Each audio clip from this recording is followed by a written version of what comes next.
Subscribe करें और bell दबाएं ताकि कोई खबर रह न जाए।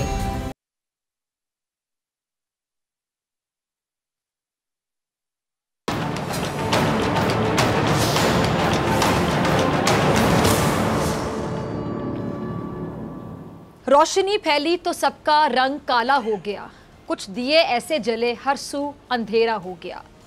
अस्सलाम वालेकुम नाज़रीन, मैं हूं डॉक्टर फ़िज़ा अकबर खान और आप देख रहे हैं पाक भारत टाकरा। और जिस अंधेरे की मैं बात कर रही हूं, आज हम उसी अंधेरे बांटने वाले बदनामे ज़माना भारतीय दिए की बात करेंगे, जो दुनिया तो दुनिया खुद भारत में मौत के अंधेरे बांट रहा है। और जिसे दिया करार देना रोशनी बांटने वाला दिए की भी मेरे ख्याल से बेइज्जती और तौहीन लगती है मुझे। बगल में छुरी और मुंह में राम राम। भारत की ये पहचान पुरानी है, लेकिन मोदी की शक्ल में भारत को मिलने वाले अनमोल रतन ने दहशतगर्दी, शरपसंदी और इंसानियत दुश्मनी के गंदे धंधे को इतना तेज कर दिया कि अब दुनिया भी इस जुल्म के खिलाफ आवाज़ें बुलंद करने लगी है। मेरा इशारा मारूफ अमरीकी जरीदे फॉरेन पॉलिसी में छपने वाली रिपोर्ट की तरफ है, जिसके मुताबिक दूसरे ममालिक में दहशतगर्दी कराने वाले बदनामे ज़माना दहशतगर्द तंजीम दाइश के लिए अपने खजाने के मुंह खोलने में भारत पहले नंबर पर आ गया है। अपने लोग भूख से मर रहे हैं और ये दहशतगर्दी के लिए खजाना पानी की तरह बहा रहा है, बढ़ा भी रहा है। छी छी छी मोदी जी, यही है आपका इंडिया को शाइनिंग बनाने का नुस्खा, फॉर्मूला? फॉरेन पॉलिसी की रिपोर्ट में दुनिया के लिए वार्निंग है, आलमी बिरादरी को खबरदार किया गया कि अगर आरएसएस का के जो तरबियत याफ्ता दहशतगर्द हैं, भारतीय मुसलमानों के कातिल मोदी के काले करतूतों का नोटिस ना लिया गया, भारत की इंतहा पसंद पॉलिसीज का रास्ता ना रोका गया, तो ये दुनिया के लिए तबाहकुन होगा। मुझे पता है कि मोदी को इंतहा पसंद बल्कि दहशतगर्द तंजीम आरएसएस का तरबियत याफ्ता कहने पर कहीं बहुत ज़्यादा मिर्चें लगी होंगी और बहुत ज़्यादा परेशानी हो रही होगी, मुंह से झाग भी निकल रही होगी, लेकिन लगती है आग तो लगे। ये तो वो सच्चाई है जो अब दुनिया पर खुल रही है। अफगानिस्तान, बांग्लादेश, श्रीलंका, नेपाल, मालदीव, भूटान, तुर्की, न्यूयॉर्क, जितने भी और स्टॉकहोम हमले, कहाँ आपने जुल्म के पहाड़ नहीं तोड़े, इंसानों को बारूद से जलाया, खून में नहलाया भी। दूसरे मुल्कों को छोड़े, भारत में भी मुसलमान हो या वो क्या कहते हैं आप निचली जात पात के हिंदू या फिर दूसरी अकलियतें, सब पर तो ज़मीन तंग है। दरअसल इंसानियत से दुश्मनी, ये दरिंदगी आपकी नफ्सियात है मोदी जी, आपकी नफ्सियात है, जिसका चीन अगर मैं कहूँ वो आप पर बहुत अच्छे तरीके से आपका इलाज किया जा रहा है। रही बात पेशावर के सानिया एपीएस की, जिसमें फूल से बच्चे आपकी दरिंदगी की भीड़ चढ़े, बलोचिस्तान में शरपसंदी की या फिर कराची में होने वाली दहशतगर्दी की अगर मैं बात करूं, पाकिस्तान के पास आपके काले करतूतों के पक्के सबूत हैं। आप जो FATF में हमें ब्लैक लिस्ट कराने के लिए साजिशें करते रहे, अब अपनी खैर मनाएं, क्योंकि बकौल डॉक्टर मोहिद यूसुफ के अब आप पाकिस्तान से मुज़ाकरात चाहते हैं, लेकिन हमारा जवाब वाज़ेह है। कश्मीर में लगाए गए गैर इंसानी कर्फ्यू और पाबंदियों के खात्मे तक बात आगे नहीं बढ़ सकती। मोदी ने पाकिस्तान को सिफारती महाज पर तनहा करने की धमकी दी थी, लेकिन आज अक़वाम मुत्तहिदा इंसानी हकूक़ कौंसिल में पाकिस्तान की तारीखी कामयाबी से साबित हो गया कि दुनिया पाकिस्तान के साथ जुड़ रही है और भारत तनहा हो रहा है। गौर से सुनिएगा, भारत तनहा हो रहा है। इस तमाम मामले पर बात करने के लिए जो मेरे साथ मेहमान मौजूद हैं, उनसे तारुफ करवा देती हूँ। मेरे साथ मौजूद हैं जी भारत से सोराब दुबे जी, बहुत शुक्रिया आपका दुबे जी ज्वाइन करने के लिए। कश्मीर से मेरे साथ मौजूद हैं नईमा अहमद साहिबा, बहुत शुक्रिया नईमा आपका भी ज्वाइन करने के लिए। और पाकिस्तान से मौजूद है कमर चीमा साहब, आपका भी बहुत शुक्रिया ज्वाइन करने के लिए। तमाम बहुत नामवर सहाफ़ी हैं, किसी तारुफ के मोहताज नहीं। गुफ्तगू का आगाज़ मैं दुबे जी आपसे करना चाहूँगी। आज पाकिस्तान रिकॉर्ड वोटों के साथ अक़वाम मुत्तहिदा इंसानी हकूक़ कौंसिल का फिर रुकन मुंतखब हो गया, आपको पता चला होगा।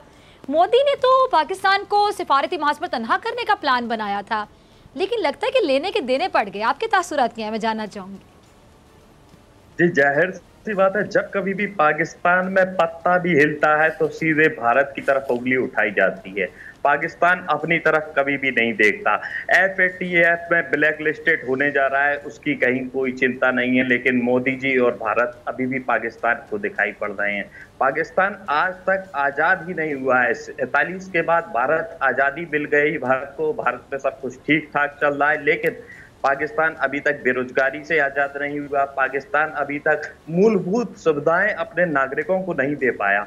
बावजूद इसके कहीं बड़े बड़े भ्रष्टाचार किए जाते हैं, आरोप प्रत्यारोप लगाए जाते हैं। ये मैं नहीं कह रहा, इसके बाद भी मैं नहीं कह रहा। आप तो इमरान खान जी की किताब देख लीजिए, मैं और मेरा पाकिस्तान, उसमें इमरान खान जी ने खुद पाकिस्तान की वस्तु स्थिति साफ की है, कैसे कैसे पाकिस्तान की जेलों में निर्दोष लोगों को बंद रखा जाता है, ये इमरान खान जी ने उस किताब में क्लियर किया है।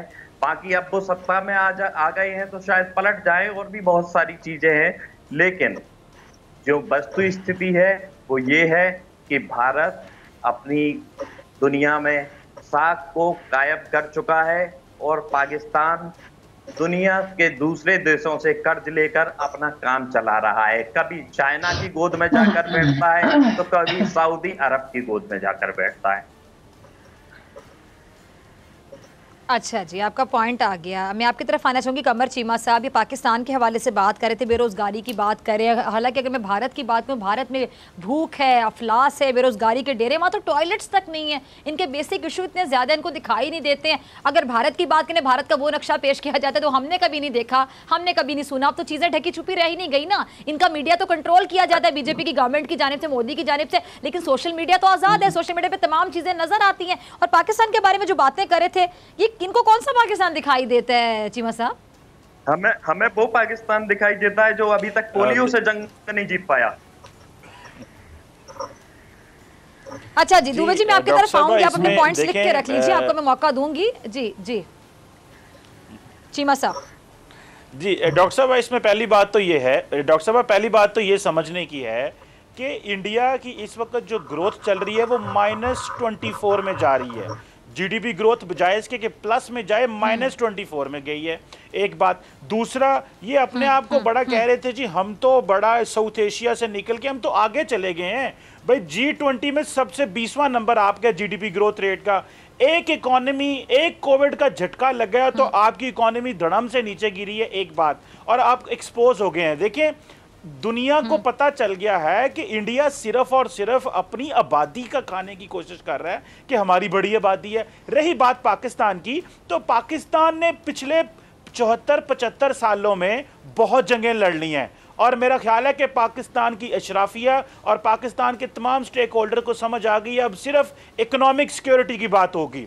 हमने कोल्ड वॉर भी लड़ी, इसके बावजूद भी पाकिस्तान अल्हम्दुलिल्लाह डॉक्टर साहब कभी बैंकरप्ट नहीं हुआ, कभी हमें इस तरह के चैलेंजेस दरपेश नहीं आए कि हमारी जीडीपी -24 में चली जाए। देखें, हम ये समझते हैं इंडिया बहुत बड़ा मुल्क है, उसके अंदर बड़ी पोटेंशियल है, लेकिन इंडिया ने अपने आप को जिस तरह आइसोलेट किया, आपको पता है रिसेंटली एमनेस्टी इंटरनेशनल के इन्होंने अकाउंट बंद कर दिए क्योंकि नरेंद्र मोदी साहब की जो सरकार है उसकी ह्यूमन राइट्स वायलेशंस को दिखा रहा था, जो वहां पे सिविल लिबर्टीज को जो चैलेंजेस थे उनके बारे में बता रहा था, और जो वहां पे सिविल सोसाइटी को जो मसले हैं उसके बारे में बता रहा था, और जिस तरह मीडिया को कंट्रोल किया है, एमनेस्टी इंटरनेशनल के अकाउंट बंद कर दिए, और पूरी दुनिया ने नरेंद्र मोदी साहब पे और उनकी गवर्नेंस सिस्टम पे तनकीद की है।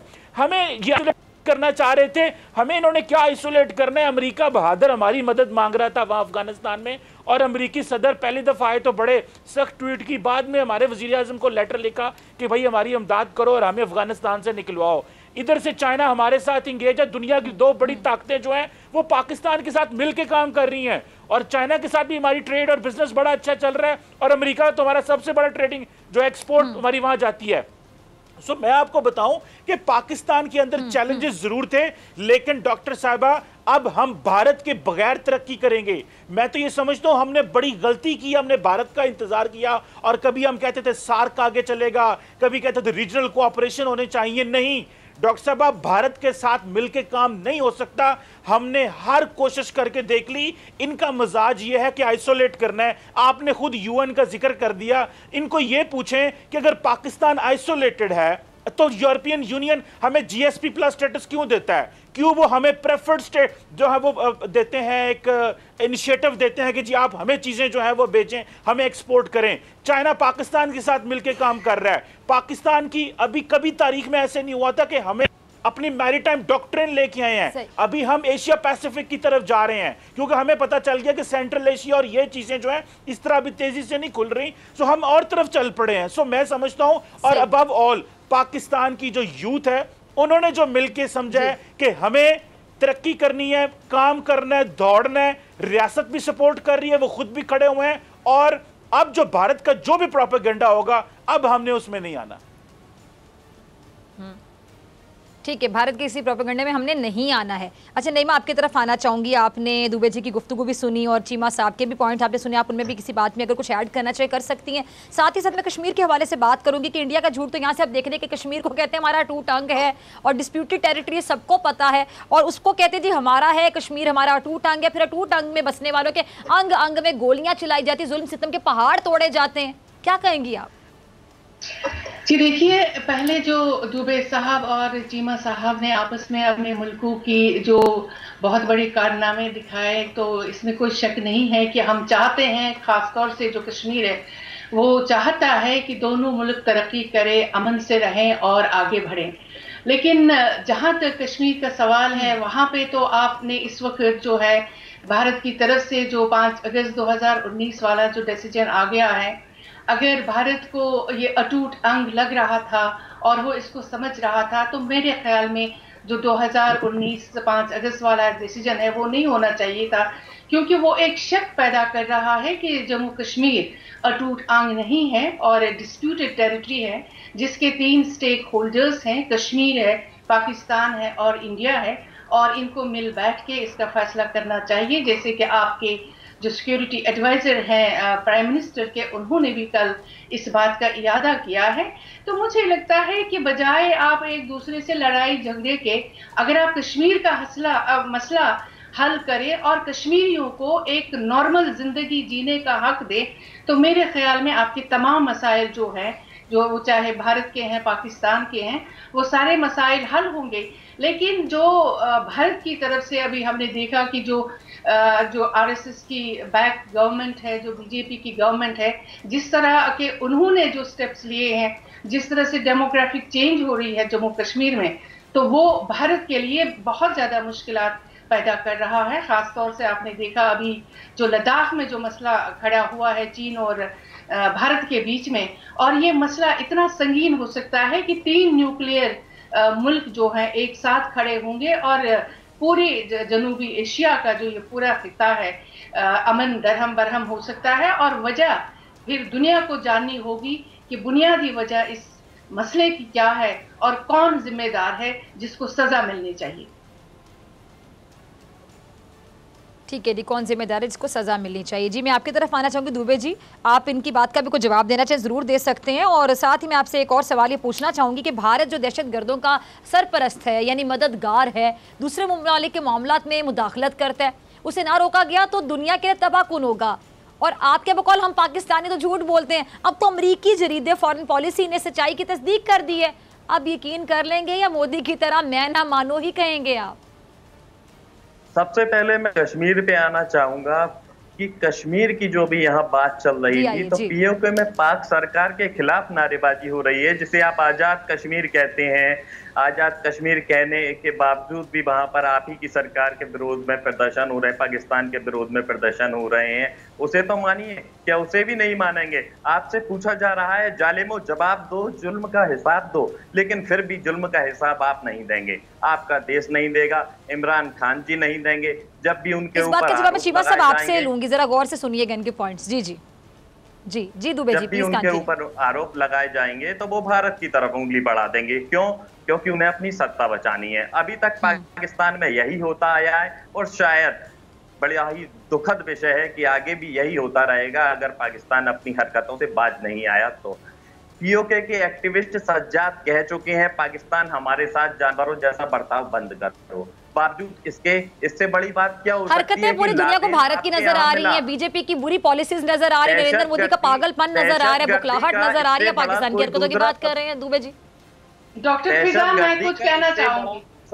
नहीं हो सकता कि लादेन आपके जी नहीं, मैं आपकी तरफ आती हूँ, लेट हिम कंप्लीट। जी जी कंप्लीट कीजिए दुबे जी। जी आपके यहाँ पर सबसे बड़ी बात यह है, नेम की बैठक में आपको मुंह की खानी पड़ी, CICA की बैठक में आपको मुंह की खानी पड़ी, SCO में आपका बहिष्कार हुआ, और क्या क्या चाहते हैं आप? कोरोना का आपके अभी तो दुनिया देख रही, हर जगह पे मोदी की वजह से आप लोग ही मुंह की खा रहे हैं दुबे जी।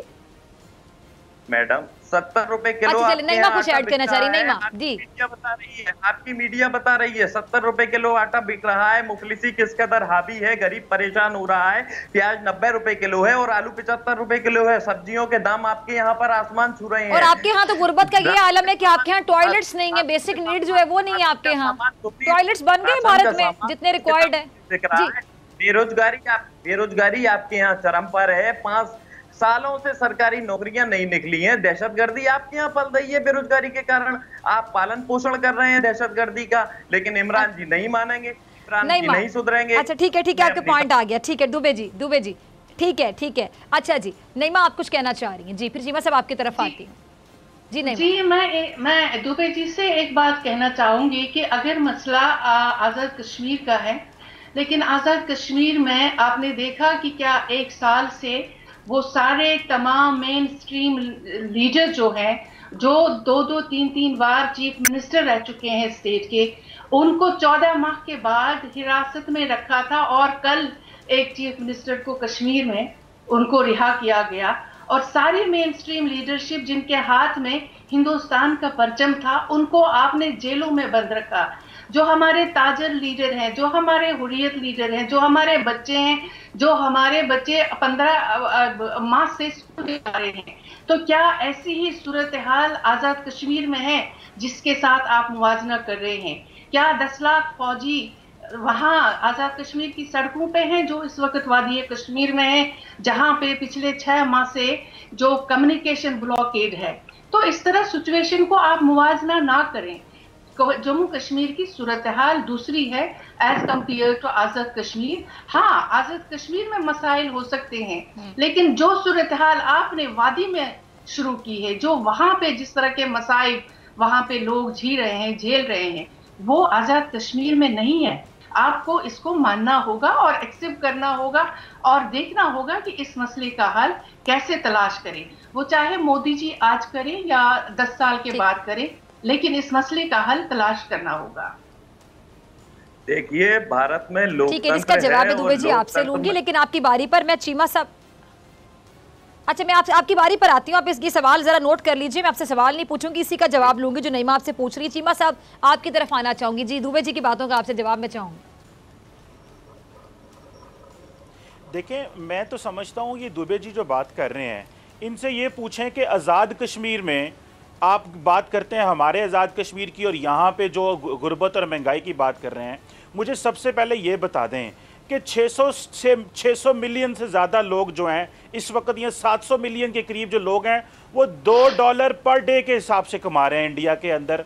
मुझे सिर्फ इतना बता दें कि इंडिया, अगर कश्मीर पे मैं उनको, अगर इंडिया के मैं उसको छोड़ के सिर्फ कश्मीर की बात करूं, तो आप आज़ाद कश्मीर और मकबूजा कश्मीर का इतना हिसाब लगा लें कि आज़ाद कश्मीर में जो लिटरेसी रेट है, पढ़ा लिखा जो हमारे जो है वो 74-75% लोग जो पढ़े लिखे हैं, जबकि आप यहाँ तकरीबन 65% लोग इंडियन ऑक्युपाइड कश्मीर में पढ़े लिखे हैं।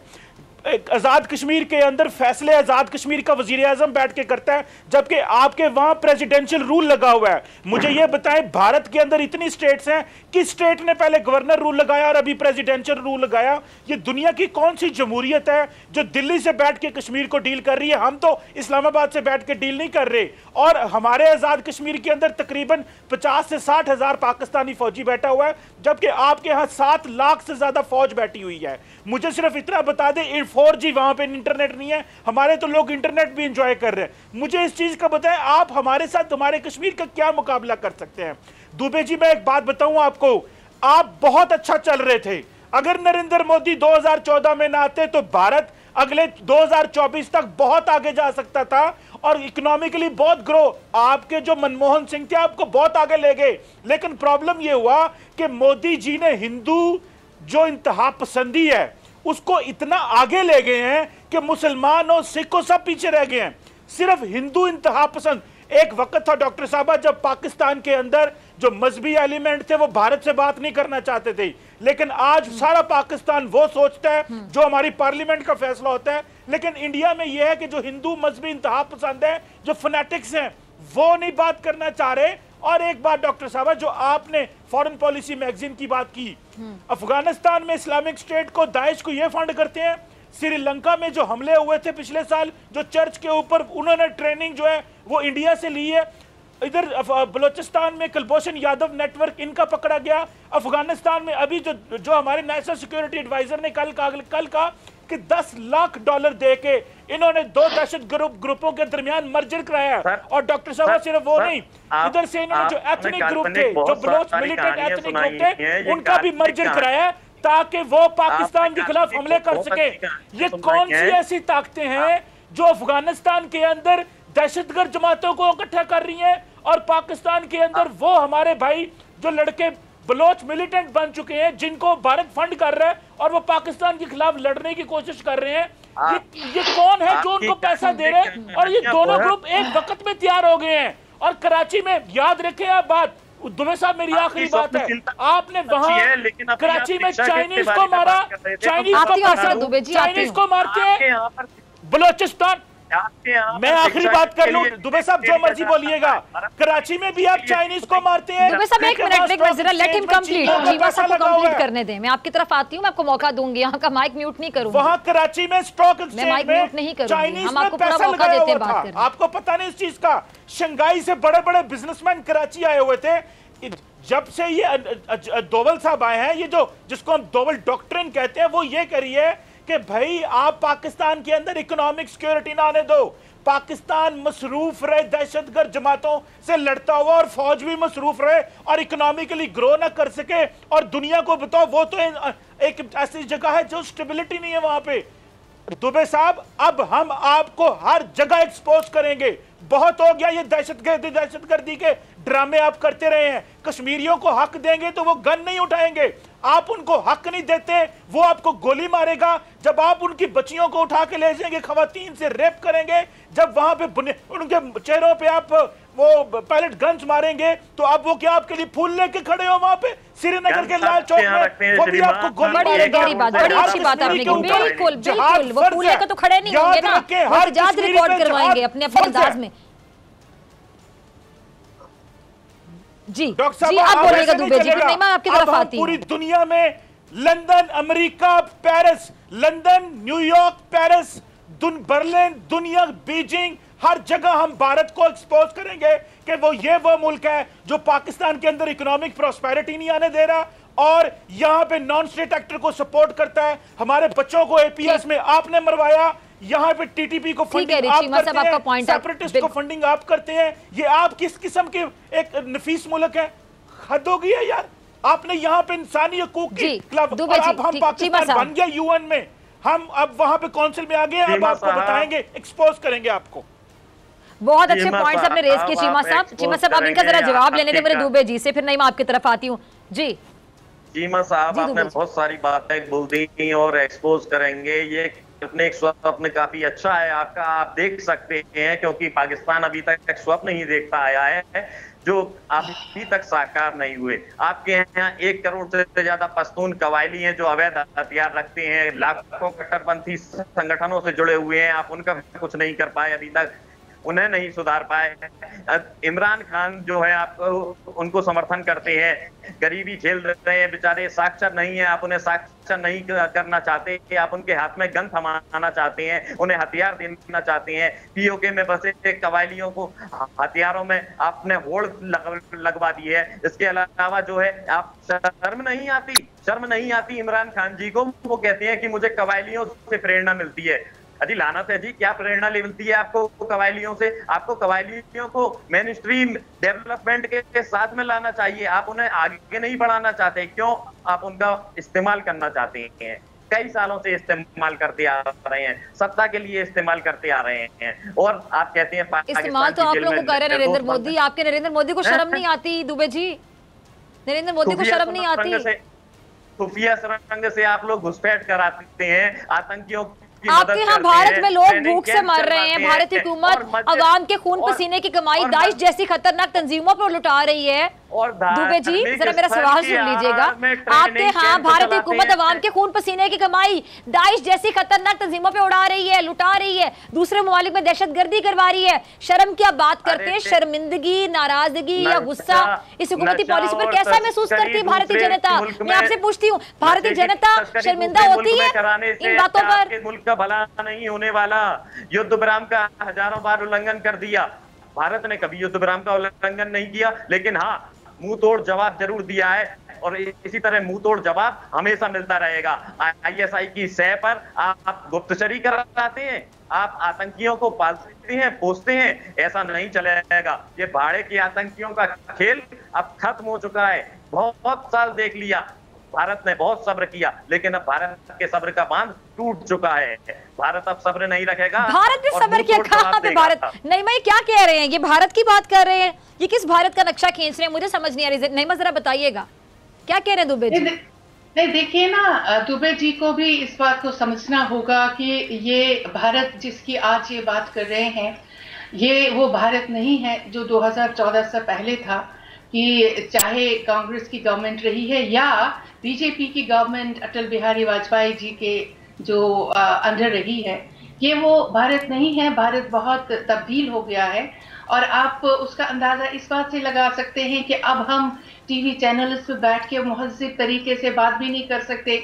एक दूसरे पे कीचड़ उछालना, मिट्टी उछालना या एक दूसरे के प्राइम मिनिस्टर के खिलाफ इस तरह बातें करना, ये कभी नहीं होता था। और ये इस बात की जमानत देता है कि हमारी सियासत जो है खास तौर से भारत में, कि वो कितनी नीचे गिर आई है कि अब हम बात भी नहीं कर पा रहे हैं। और हमारे जो रिश्ते थे और जो हमारे हर तरह के रिश्ते 47 में जो ये पूरा एक सब कॉन्टिनेंट एक था, अब उसमें इतनी तलखियां, इतनी दूरियां और इतनी दुश्मनियां पैदा हो गई हैं कि अब हम एक दूसरे से बात भी नहीं कर पा रहे और मुहज़्ज़ब तरीके से जो हमारे मसाइल हैं उनको हम हल नहीं कर पा रहे हैं। देखिए, आप लोगों के जो मसाइल हैं वो कुछ और भी है, लेकिन कश्मीर का जहां तक ताल्लुक है, कश्मीर के 1 करोड़ 20 लाख लोगों को आप बात भी नहीं करने देते। भारत ने 5 अगस्त 2019 का डिसीजन किया और पूरा कम्युनिकेशन ब्लॉकेड, कर्फ्यू, पूरा सारा कुछ बंद किया और आपने कश्मीरियों को बिल्कुल एक बड़ी जेल में कैद किया। और हमें अंदाजा था पूरे कश्मीर को, खासतौर से जो कश्मीर का इंटेलेक्चुअल क्लास था, उनको अंदाजा था और यकीन था कि भारत के जो भी इंटेलेक्चुअल क्लास हैं, जो भी दानिश्वर हैं, जो भी ह्यूमन राइट्स के एक्टिविस्ट हैं, वो इस पे जरूर आवाज उठाएंगे कि इस तरह एक इतनी बड़ी आबादी को आप एक बड़ी जेल में बंद कर रहे हैं। लेकिन अफसोस ये कि जो हिंदुत्व की लहर है, उन्होंने उन लोगों को भी इस लहर में इस कदर लपेट लिया है कि वो बात भी नहीं कर पा रहे। बल्कि कुछ लोगों ने अगर बात भी की, उनमें से बहुत सारे इस वक्त जेलों में बंद हैं। तो आप यकीन करिए कि हमें खुद यकीन नहीं आता कि भारत के जिन लोगों के साथ हम उठते बैठते, हम पले बढ़े जवान हुए हैं, तो आज वही हमें हिंदू जबान में बात कर रहे हैं और हिंदुत्व की जबान में। क्योंकि हिंदू होना कोई गलत नहीं है, हिंदू तो हमारे भाई हैं और हम उनके साथ पले बढ़े हैं, जवान हुए हैं, यूनिवर्सिटी में बैठे हैं। लेकिन अब जो हिंदुत्व की जो इस वक्त की लहर है, उसने पूरे भारत को बर्बाद किया है। आप देख लीजिए इंटरनेशनल लेवल पे भारत की क्या इमेज है। इसी भारत को जिसको सेकुलरिज्म का एक अलमबरदार कहा जाता था, आज इंटरनेशनल आलमी सतह पे क्या कहते हैं कि हिंदुत्व की लहर, लिंचिंग हो रही है वहां पे सरेआम और उसके वीडियो बनाए जा रहे हैं। तो ये वो भारत नहीं है। और दुबे जी से माजरत के साथ मैं कहना चाहूंगी कि आप उस भारत में आप रह रहे हैं जो वो भारत नहीं है जिसको कश्मीरियों ने भी, शेख अब्दुल्ला ने जिसके साथ इल्हाक किया था 47 में, ये वो भारत नहीं है। वो भारत खत्म हो चुका है। आपका भारत हिंदू राष्ट्र बन चुका है जिसमें दुबे जी अच्छा, नईमा का सवाल मैं आगे बढ़ाती हूँ, आपकी तरफ लेकर आती हूँ। नईमा ने बड़ी अच्छी बात की, उन्होंने कितनी प्यारी बात की, मतलब हिंदू मुसलमानों सब के हवाले से बात की। और आप तो खुद को सेकुलर इंडिया कहलवाते हैं। सेकुलरिज्म का मतलब क्या होता है कि वहाँ पे हर मज़हब को आज़ादी है, अपनी मर्जी की ज़िंदगी गुजार सकते हैं। लेकिन खुद बता दीजिएगा, अगर आप सच बता सकते हैं, बता दें कि आपके यहाँ कौन सी अक़लियत खुद को महफूज तस्वुर करती है। मैं सिर्फ मुसलमानों की बात नहीं करती, सिख बिरादरी है वो खालिस्तान तहरीक क्या है, ज़रा आप खुद बता दें, रोशनी डाल दें। क्यों एहतजाज कर रहे हैं तमाम लोग वहाँ पे? क्रिश्चियंस वहाँ पे महफूज नहीं है, सिख बिरादरी वहाँ पे महफूज नहीं है, मुसलमान वहाँ पे महफूज नहीं है। इसके साथ साथ आपके यहाँ जो वो कहते हैं छोटी जात पात, कुछ लोग हैं जिससे दलित हैं, शूदर हैं, वो खुद को कमतर महसूस करते हैं क्योंकि उनको करवाया जाता है। क्या चल रहा है हिंदुस्तान में? इसको आप कहेंगे सेकुलर इंडिया? ये आपकी जो कहने की बात है ये मात्र एक शगुफा है जो कि दूसरे देश, ये मैं नहीं कह रही, ये दुनिया कह रही है, दुनिया देख रही है, दुनिया सुन रही है, दुनिया कह रही है। ये पाकिस्तानी तहजीब है, या यूं कहिए कि पाकिस्तानी एक चले आप कंप्लीट करें अपना जवाब। हमेशा से पहला हिंदू और पाकिस्तान, हिंदू और मुस्लिम की आप जो अभी बात कर रही थी, मैं आपको बता दूं भारत एक ऐसा सेक्युलर देश है जहां हिंदू हो, मुस्लिम हो, सिख हो या फिर ईसाई हो, कहीं किसी में कोई किसी भी अच्छा, एक सवाल का जवाब दे दिया आपने। पाकिस्तान शुरू से कह रहा है। मुझे एक बात बताइएगा, कायदे-ए-आज़म मोहम्मद अली जिन्ना की दूरअंदेशी को सलाम आप पेश करें कि उन्होंने उस टाइम पे प्रेडिक्ट कर दिया था कि कुछ सालों में ये हालात होंगे। दो कौमी नजरिया जो 2 नेशन थ्योरी है, अगर वो खोखली थी तो पाकिस्तान का वजूद अमल में आता ही ना। कैसे बना पाकिस्तान हिंदुस्तान का सीना चीरकर, ये बता दें। हमारे यहाँ आज भी हिंदू जय श्री राम भी बोलते हैं। मैं भी पाकिस्तान की आवाम से जय श्री राम भी बोलूंगा और सलाम वालेकुम भी बोलूंगा। यही यहाँ की तहजीब है, गंगा जमनी तहजीब है। कहीं कोई किसी भी प्रकार का अंतर नहीं कि ये मुसलमान है, ये सिख है, ये ईसाई है। ये केवल जो शगुफे हैं, जो भ्रम है, वो फैलाए जाते हैं और फैलाए जा रहे हैं। आप कह रहे हैं ना, ये आप कह रहे हैं जो इंडिया में हो रहा है वो दिखाई दे रहा है। पाकिस्तानी आवाम को जिस चश्मे से दिखाया जाता है, पाकिस्तानी आवाम उसी चश्मे से देखती है। और अच्छा, जो मुसलमानों से जबरदस्ती जय श्री राम के नारे लगवाए जाते हैं मार मार के कि आप ये नारा लगाएं, ये कितनी गलत हरकत है कि जबरदस्ती आप किसी को कह रहे हैं कि मतलब आप किसी को उसके मजहब के मुताबिक जिंदगी नहीं गुजारने दे रहे। वहां पे गाय का गोश्त खाने पे पाबंदी है, ईद उल अजहा पर गाय की कुर्बानी अगर वो करते हैं तो उनके पीछे छुरियां चाकू लेके चढ़ दौड़ते हैं तमाम लोग। ये कैसा इंसाफ है, मुझे बताएं। ये आजादी है, ये मजहबी आजादी जिसकी आप बात कर रहे हैं। आप कहें कि ऐसा कहीं नहीं होता, ये आपको लगता है, अभी कहते हैं कि मैं कह रही हूं। गाय हमारे आस्था का प्रतीक है। हमारे यहाँ मुस्लिम भी गाय की कई सारे, तो यही तो बात है ना, आपका मजहब, आप बिल्कुल सही कह रहे हैं। आप देखिए हर मजहब का एहतराम होता है। हमारे यहाँ तो यही तो मैं बात कर रही हूँ के साथ मिलकर का हिंदू और मुस्लिम हमारे यहाँ कोई अलग अलग नहीं है। मुस्लिम पूरा ख्याल रखते हैं हिंदुओं की धार्मिक भावनाओं का। मुझे बताएं कि क्या गाय की कुर्बानी कर सकते हैं मुसलमान? वहां पे ईद उल अजहा पर गाय की कुर्बानी करने की इजाजत है वहां पे मुसलमानों को? और जो करता है उसके साथ क्या किया जाता है वहां पे? हमारे जी नहीं माँ, मैं आपसे पूछूंगी। मैं दुबे जी तो मुझे जवाब नहीं इस बात का दे पर। नहीं माँ, फिर चीमा साहब आपकी तरफ आती हूँ। नहीं माँ, जरा इस बात का जवाब दीजिएगा, गाय की कुर्बानी वहां मुसलमान कर सकते हैं, बताइएगा।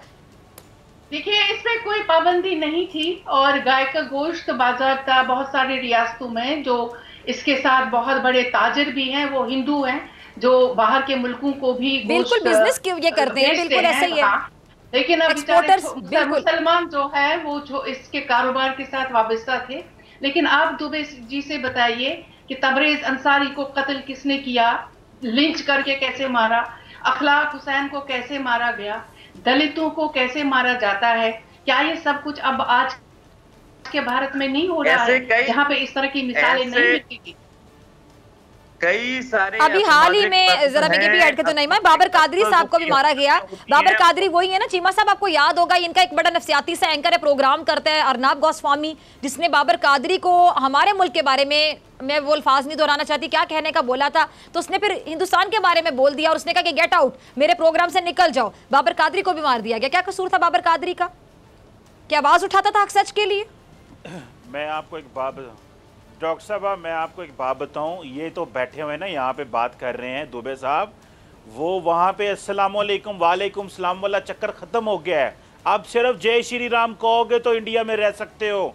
इनके एक लीडर हैं टी राजा सिंह साहब, उन्होंने डॉक्टर साहबा अगले दिन कहा कि मुसलमानों को मार दो, इनकी मसाजिद गिरा दो, जो म्यांमार के लोग यहाँ पे इंडिया के अंदर हैं उनको मार दो।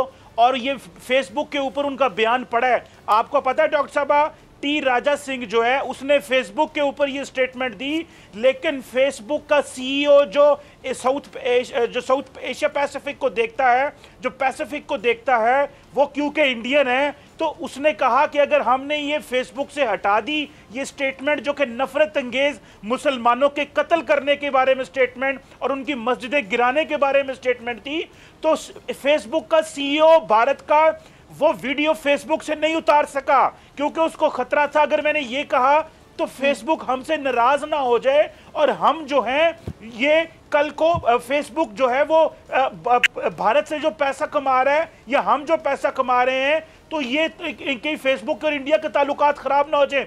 और अभी तो आपको पता है कि इनके एक बिजनेसमैन हैं, उन्होंने इन्वेस्टमेंट कर दी फेसबुक में, तो अभी तो वो समझते ये है कि फेसबुक पे दंगा करो, फसाद करो, मुसलमानों को गाली दो, हिंदुओं को ये कहने की इजाजत है।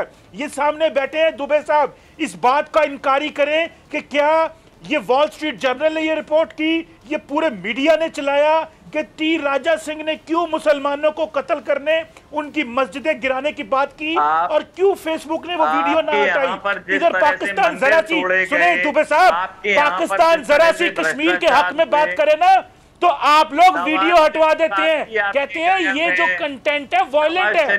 हमारा कश्मीर के हक में बोलने वाला कंटेंट वायलेंट होता है, आपके सियासतदान वहां बैठ के मुसलमानों को कत्ल करने की बात करें तो फेसबुक कहता है भारत से कारोबार मिल रहा है।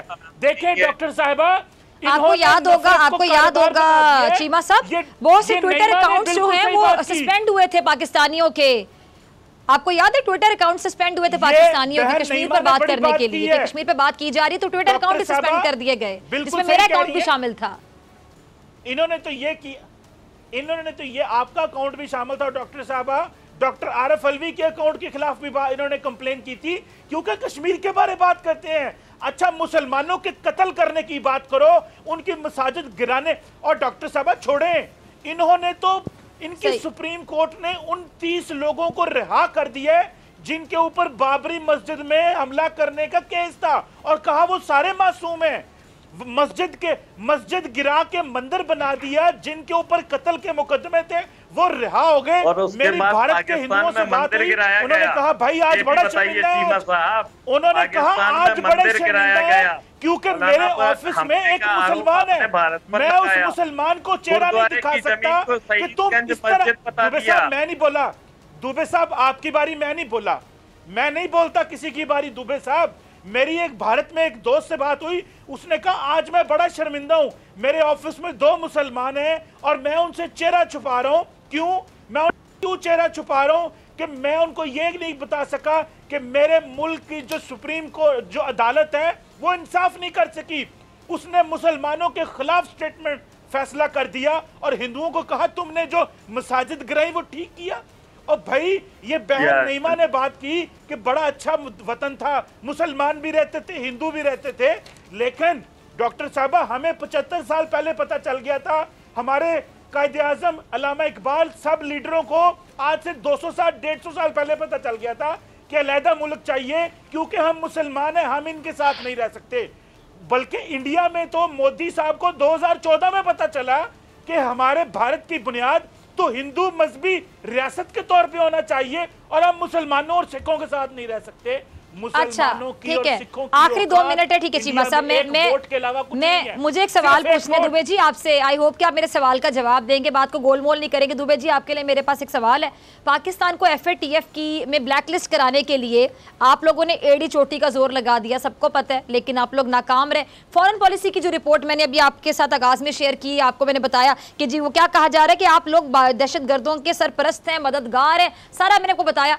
अब बारी यानी भारत की है और पाकिस्तान के पास वो सबूत भी हैं, क्या कहेंगे आप? आपके पास में जो सबूत हैं तो आप उसे इंटरनेशनल मंच पर रखिए। दरअसल आपके पास कोई सबूत है ही नहीं। भारत ने जो सबूत प्रस्तुत किए उनके ऊपर आप कार्रवाई नहीं करते हैं। कुलभूषण जाधव के लिए आप वकील देने की बात नहीं करते हैं, मंजूरी नहीं देते हैं। कुलभूषण जाधव का पक्ष रखने के लिए आप मंजूरी नहीं देते हैं। बेनजीर जैसे जाने कितने नेताओं की हत्या हो गई, कानून व्यवस्था कहीं है नहीं आपके देश में, शुरुआत से नहीं है। फ्रांस की महिला के साथ में कुछ दिनों पहले ही अभी गैंगरेप हुआ, बता दीजिए। और कानून तो आपके यहाँ है ना, बाबरी मस्जिद का जो ये फैसला बताता है कि बड़ा कानून है आपके यहाँ। आपका तो कानून भी शिद्दत पसंद और इंतहा पसंद हो गया भारत का। ये बाबरी मस्जिद का फैसला क्या है? नहीं, मैं आपका लास्ट कमेंट चाहूंगी। कानून नाम की चीज है नहीं माँ भारत में, कानून की बात कर रहे हैं आप दुबे जी किस मुंह से कानून की बात कर रहे हैं? जी नहीं माँ, आपका लास्ट कमेंट चाहूंगी मैं।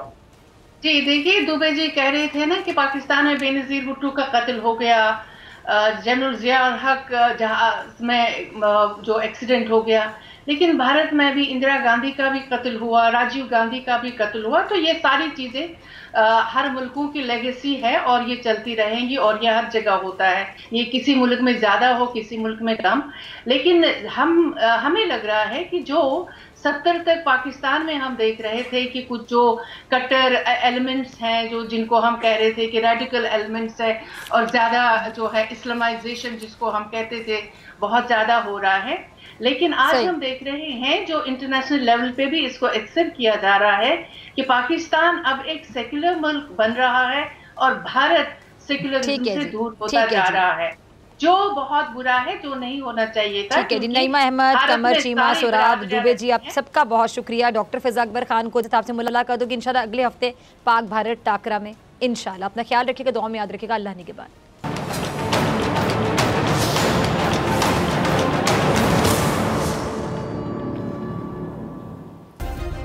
सब्सक्राइब करें और बेल दबाएं ताकि कोई खबर रह न जाए।